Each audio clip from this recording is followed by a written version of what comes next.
Hi guys, welcome back on Tech Aid. We are providing you practical solutions to your problems, whether it's a simple hack or a step-by-step guide. We have got you covered. In this video, I will gonna show you that how to change password on Gmail. First of all, you can open the Google account.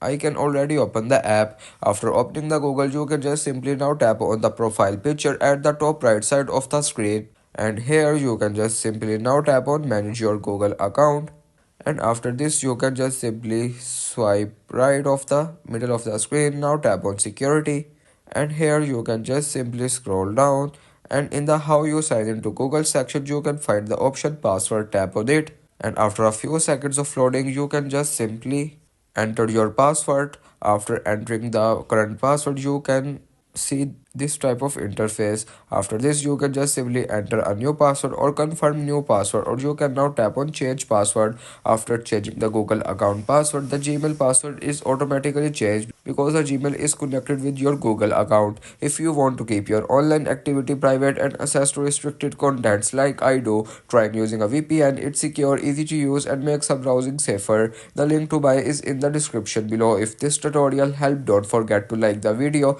and subscribe for more practical solutions. Got questions or need extra help, drop a comment below and we will be happy to assist. See you in the next one. Thanks for watching.